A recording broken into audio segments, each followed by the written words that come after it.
구주강림을 소망 중에 기다리는 대림절 네 번째 주일이자 마지막 주일입니다. 이 땅에 사랑으로 오신 아기 예수님의 은총이 이 시간 예배하는 우리 모두와 함께 하기를 기원합니다. 오늘 새벽 집을 나서면서 밤새 소복히 쌓인 눈을 바라보면서 화이트 크리스마스 하고 생각했습니다. 올해는 눈 오는 성탄을 맞을 수 있으려나 이렇게 생각을 했는데요, 저처럼 아침에 집을 나서면서 기쁜 마음으로 눈을 맞이하신 분들은 별로 없으실 것 같아요. 지난주에 몇몇 분들과 대화를 나누면서 눈이 오면 가장 기뻐하는 건 우리 아이들이랑 강아지들 뿐이래요. 간밤에 내린 눈으로 인해서 오시는 길이 많이 어려우셨을 텐데요, 예배의 자리로 함께 할 수 있어서 참으로 기쁘고 감사하게 생각합니다. 여러분, 눈이 오든 오지 않든 이제 정말로 성탄절이 하루 앞으로 다가왔습니다. 여러분에게 이번 2023년 성탄절은 어떤 의미로 다가오고 계신지요? 사실 우리 교회 다니는 사람들뿐만 아니라 전 세계 모든 사람들에게 성탄절은 한마디로 축제의 날이죠.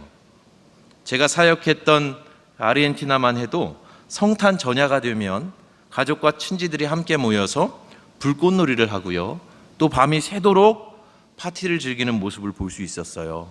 그래서 현지인 교회를 보면 어떤 현지인 교회는 성탄절 예배를 못 드려요. 교인들이 밤새 파티하고 오느라 예배 자리에 나오시는 분들이 없어서 성탄 예배가 없는 경우도 봤습니다.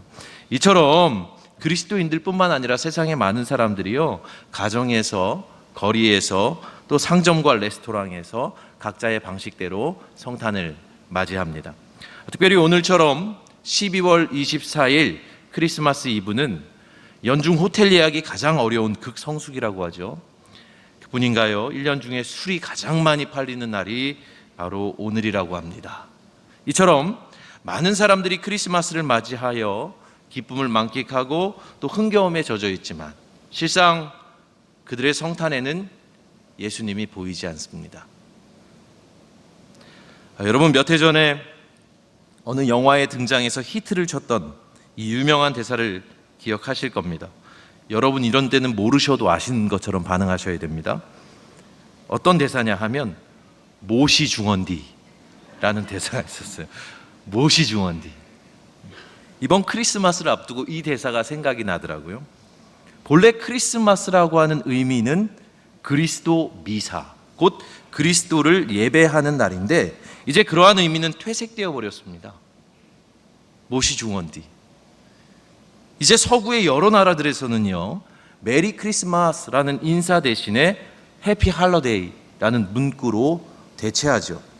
성탄절이 예수님 탄생을 기리는 날이 아니라 그저 연례적인 휴일로 그렇게 즐기는 문화가 어느덧 우리 시대를 잠식해 버렸습니다. 자, 이러한 때에 그리스도인 된 우리들에게 성탄절은 과연 무엇입니까? 나와 우리 가족과 또한 우리가 속한 교회 공동체에 있어서 그 옛날 예수님의 탄생은 오늘 무엇을 의미할까요? 이 시간에 주시는 말씀 속에서 그 의미를 잠시간 생각해 보고자 합니다.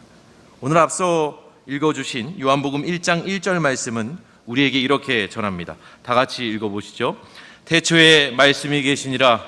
이 말씀이 하나님과 함께 계셨으니 이 말씀은 곧 하나님이시니라. 아멘. 여러분, 너무나도 유명한 요한복음의 이 첫 구절을 잘 알고 계시죠? 지난 주일에도 함께 나눴던 본문 말씀인데요, 바로 이 말씀에서 요한은 성경의 첫 구절인 창세기 1장 1절에 나오는 태초에 라는 표현을 동일하게 사용합니다. 바로 거기서부터 요한은 예수님의 이야기를 시작하는 거예요. 태초에, 곧 세상이 창조되기 이전, 땅이 혼돈하고 공허하던 그때, 바로 그때부터 존재했던 하나님의 근원적이고 선제적인 은총에 관한 이야기를 시작하는 겁니다. 요한은 태초로부터 있었던 그 선제적인 은총을 일컬어서 말씀이라고 부릅니다. 그런데 여러분, 말씀이라는 표현이 참 알쏭달쏭하죠. 태초에 말씀이 있었다고 하면 우리는 명확하게 그 의미를 이해하기가 어렵습니다. 그래서 우리는 성경 원문에 좀 주목해 볼 필요가 있는데요. 여기에서 우리말로 말씀이라고 번역된 헬라어 단어를 보면 로고스라고 하는 단어가 사용되고 있습니다.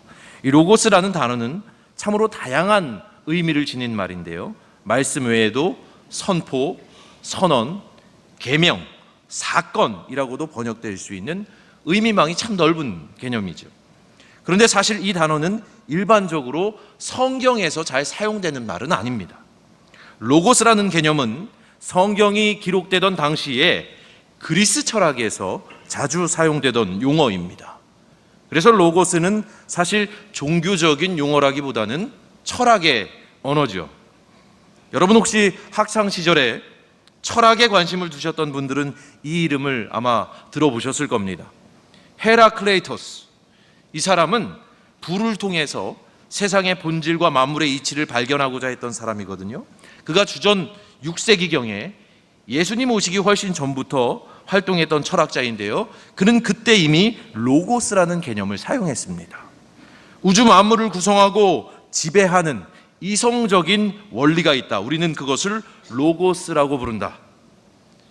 헤라클레이토스를 비롯한 고대 그리스 철학자들은 하나같이 이 로고스라는 말을 자주 사용하곤 했습니다. 우주 만물의 근원 혹은 보이지 않는 어떤 질서를 가리키기 위해서 말이죠. 그래서 우리는 이렇게 정리할 수 있습니다. 로고스는 한마디로 만물의 근거 혹은 생명의 근원을 가리킨다고 말이죠. 자, 그렇다면 여러분에게 묻겠습니다. 여러분에게 만물의 근거는 무엇입니까? 생명의 근원은 누구입니까? 2부 때보다 대답이 더 안 나왔어요. 우리 믿는 사람들에게 만물의 근원, 곧 생명의 근원은 예수입니다. 내가 곧 길이요 진리요 생명이다 라고 말씀하셨던 그분이 우리에게는 모든 것의 본질이요 근원이 되시는 분이시죠. 그러니까 우리에게 로고스는 어떤 모호한 개념이 아니라 아주 명확한, 신앙 안에서 아주 명확한 개념이 됩니다. 로고스는 예수입니다. 사도 요한은 그걸 말하고 싶은 겁니다. 그의 머릿속에서는 온통 예수 그리스도를 어떻게 전할 것인가 라는 고민으로 가득 차 있었어요. 그 예수님을 전하기 위해서, 자신이 체험했던 예수님을 세상 속 사람들에게 전하기 위해서 그는 가장 좋은 방법을 채택하였는데, 그것은 바로 그리스의 철학적 사고에 익숙했던 동시대인들에게 로고스라고 하는 익숙한 개념을 통해서 바로 그 로고스는 이 땅에 성육하신 그리스도 예수다, 역설하고 싶었던 겁니다. 여러분, 당신들이 말하는 로고스는 태초부터 있었습니다. 그 로고스는 하나님과 함께 계셨고 실상은 하나님 그 자체이셨습니다.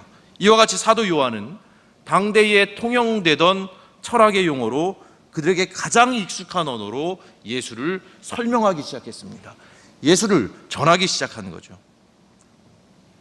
오늘 본문 말씀에서 요한은 아주 확신에 찬 어조로 로고스이신 그분 안에 생명이 있었다라고 말합니다. 그리고 그 생명이 빛이 되었다라고도 말하죠. 그럼에도 불구하고 사람들은 그 생명의 빛을 영접하지 않았노라고 요한은 계속해서 증언합니다. 자, 그와 같은 이야기들 후에 사도 요한은 어쩌면 기독교 역사상 가장 담대한 고백을 오늘 우리에게 전하고 있죠. 여러분, 본문 14절 말씀입니다. 함께 읽겠습니다. 말씀이 육신이 되어 우리 가운데 거하심에 우리가 그의 영광을 보니 아버지의 독생자의 영광이요 은혜와 진리가 충만하더라. 아멘. 여러분, 요한은 말합니다. 말씀이 육신이 되어 우리 가운데 거하셨다라고 말이죠. 우리들이야 이미 믿음을 다 가지고 있는 사람들이기 때문에 이 말씀을 읽으면서 전혀 문제될 것이 없습니다. 하지만 믿음 없는 이들에게 이 말은 이해하기 참 어려울 겁니다. 말씀이 육신이 되었다니요. 보이지 않는 말이 살아있는 몸이 되었다는 거 아닙니까? 만물의 원리로만 존재했던 로고스가 살아있는 아기 예수의 몸으로 육화되는 경이롭고 신비로운 사건이 이 땅 한복판에 일어났다는 겁니다. 더 나아가 사도 요한의 말에는 우리를 한 번 더 당혹스럽게 만드는 사실이 있습니다. 앞서 본문 1절에서 요한은 이미 말한 바가 있지요. 이 로고스가 실은 하나님이셨다라고 말이죠. 그렇게 본다면 말씀이 육신이 되었다는 이 말은 곧 로고스이자 보이지 않는 하나님이 정말로 무력하기 이를 데 없는 인간의 몸을 입고 오셨다는 것과 동시에 그는 곧 아버지의 유일한 아들 독생자였다고도 말하는 겁니다. 여러분, 그러니까 요한의 어법에서 말씀은 곧 로고스이면서 로고스는 하나님이시고 동시에 또 하나님의 아들 예수 그리스도이기도 한 거예요. 모든 것이 혼재되어 있는 것 같은 어법입니다. 도대체 그것이 어떻게 가능한 일일까요? 사실 예수님이 하나님의 아들이자 보이지 않는 하나님의 형상이고 근본 하나님의 본체시라고 믿고 또 그렇게 고백하는 우리들에게는 요한의 말이 전혀 문제될 것이 없습니다. 성부와 성자의 일치가 문제될 것이 하나도 없어요. 그러나 예수 그리스도를 참 메시아로 고백한 이후로부터 세상 사람들은 언제나 이 기독교 신앙에 큰 의문을 가지고 있었습니다. 어떻게 성부와 성자가 하나일 수 있겠는가? 어떻게 하나님을 하나님이라고 고백하고 예수님도 하나님이라고 고백할 수 있는가? 세상의 사람들은 의문스러워했죠. 그래서 유명한 이교도 중에 한 사람인 켈수스는 그리스도인들을 향한 의문을 이와 같이 표현했던 바가 있습니다. 이 사람들이 다른 신을 예배하지 않고 한 신만을 숭배한다면 다른 사람들에 맞서 적절한 주장을 펼칠 수 있었을 것이다. 그러나 그들은 최근 나타난 한 사람 예수를 지나칠 정도로 숭배한다. 게다가 그들은 이 신의 종을 숭배하더라도 유일신론과 모순을 일으키지 않는다고 생각한다. 여러분, 이 말의 요지는 이런 거죠. 그리스도인들은 그들이 유일신이라고 고백하는 하나님 한 분만을 숭배하는 것이 아니라 예수라고 하는 자까지도 숭배함으로 모순된 신앙을 가진 것처럼 보인다. 이교도의 눈에는 그렇게 보였던 겁니다.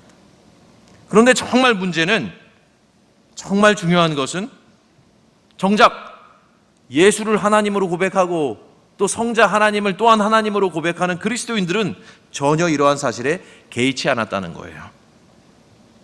초기 그리스도인들은요, 하나님과 예수님 모두를, 성부와 성자를 한 분 하나님으로 고백하는 것에 아무런 거리낌을 느끼지 못했습니다. 그러니까 세상 사람들이 볼 때 그리스도인들은 참 유별나고 독특한 신앙생활을 하고 있었던 것처럼 보인 거예요. 자, 기독교 초기 그리스도인들의 모습은 이러했습니다. 성부와 성자의 일치가 하나도 문제될 것이 없었습니다. 그러나 시간이 흐르고 기원 후 313년에 로마의 콘스탄틴 황제의 밀라노 칙령으로 기독교는 로마의 국교가 됩니다.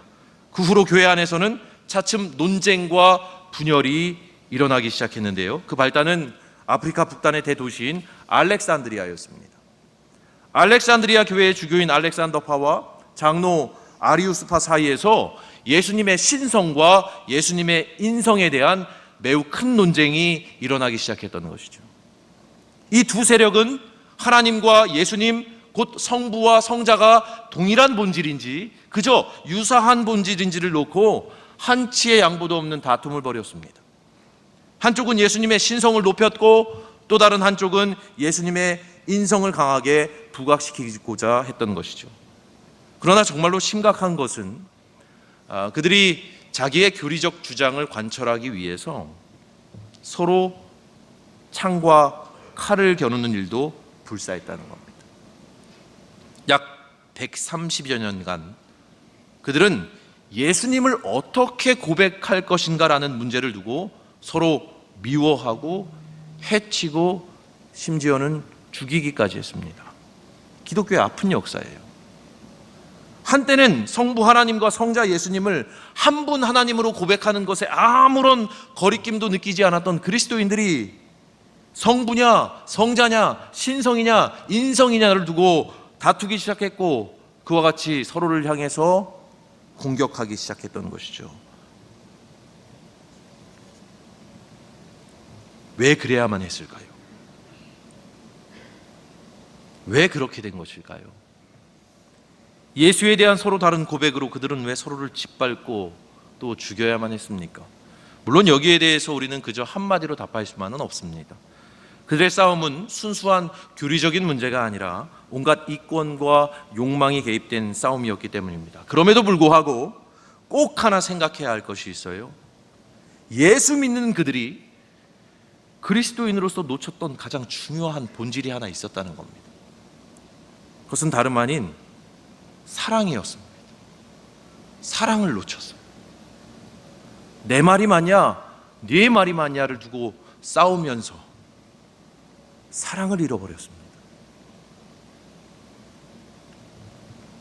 로고스이신 하나님이 독생자 예수 그리스도를 통하여 육신으로 우리 가운데 거하셨던 사건, 헬라어로 에스케노센이라고 부르는데요, 직역하면 말씀이 육신이 되어서 우리 가운데 천막을 치셨다는 의미입니다.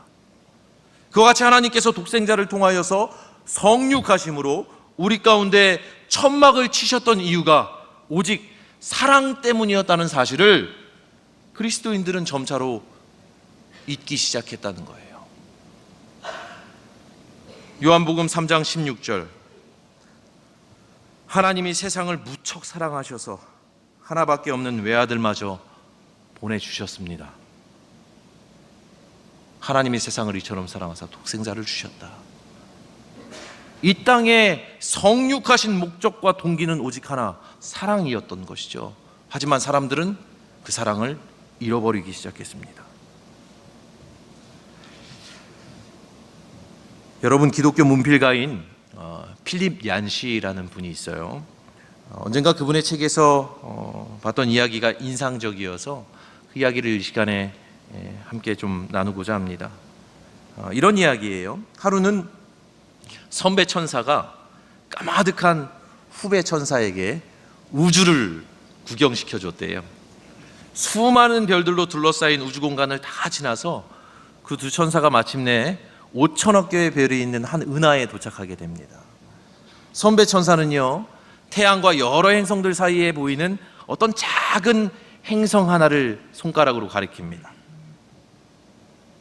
아주 크고 찬란한 별들이 많았는데 그 선배 천사는 아주 작은 행성 하나를 가리키면서 저 행성을 주의 깊게 봐두라고 그렇게 후배 천사에게 말합니다. 그 말에 어린 그 후배 천사가 답합니다. 왜요? 저 작은 행성에 뭔가 특별한 게 있나요? 제가 보기에는 너무나도 작고 별 볼 일 없어 보이는 그런 행성처럼 보이는데요. 그러자 선배 천사가 말하죠. 저 작고 별 볼 일 없어 보이는 저 행성에 그분이 가셨단다. 그래서 저곳은 우주에서, 온 우주에서 가장 유명한 곳이 되었어. 그러자 어린 천사가 묻습니다. 우리의 위대하신 왕께서 저 초라한 작은 행성으로 직접 내려가셨다는 말씀이세요? 아니, 그리고는 저기 기어다니는 벌레처럼 생긴 저 피조물들 중에 하나가 되셨다고요? 그러자 선배 천사가 답합니다. 맞아. 그런데 말 조심해. 그분은 우리 눈에 이상해 보이는 저 벌레 같은 피조물들을 정말로 사랑하시거든. 그래서 그들을 만나기 위해 직접 내려가신 거야. 이 선배 천사의 말 이후에 필립 얀시가 들려주는 이야기는 다음과 같은 문장으로 끝이 나요. 어린 천사는 할 말을 잃고 멍하니 서 있었다. 그런 생각은 그의 이해를 넘어서는 것이기 때문이다. 여러분, 어쩌면 우리를 향하신 그분의 사랑은 우리의 이성으로는, 우리의 머리로는 도무지 이해할 수 없는 것일런지도 모릅니다. 그 어린 천사가 이해할 수 없었던 것처럼 우리도 그 사랑의 깊이와 높이와 크기를 짐작할 수 없을런지 몰라요. 하지만 우리는 머리로 이해할 수는 없어도 이미 그분의 사랑을 몸소 경험한 사람들입니다. 그분의 사랑으로 인해 칠흑 같은 어둠 속에서도 우리는 빛을 보았고 죽음 같은 현실 속에서도 우리는 살아냈습니다. 우리는 하나님의 사랑을 감격적으로 체험한 사람들인 것이죠. 그래서 여러분, 이번 성탄절에는 태초로부터 있었던 근원적이고도 우주적인 은총, 로고스라고 부르지만 실상은 사랑이신 예수님, 그분의 사랑을 깊이 경험하는 날이 되었으면 참 좋겠습니다. 사랑이신 그분이 사랑으로 이 땅에 오셨고 또 지금도 여전히 우리 인생 한복판에 사랑으로 시시각각 다가오고 계십니다. 이를 기억하며 그 어느 때보다 주님의 나심을 기쁨으로 맞이하고 곁에 있는 이들과 함께 사랑으로 나누는 우리 모두가 되기를 살아계신 주님의 이름으로 축원합니다. 기도하겠습니다. 로고스이자 사랑이신 주님, 말씀이 육신이 되어 우리 가운데 천막을 치고 사셨던 그 주님께서 오늘 이 순간에도 여전히 우리 인생 가운데 찾아오심을 믿습니다. 성탄을 하루 앞둔 오늘 우리를 찾아오시는 주님의 강림을 기대하며 소망 중에 우리의 눈을 들어 예수 그리스도를 바라보는 우리 모두가 되게 하여 주옵소서. 살아계신 우리 주 예수 그리스도의 이름으로 기도하옵나이다. 아멘.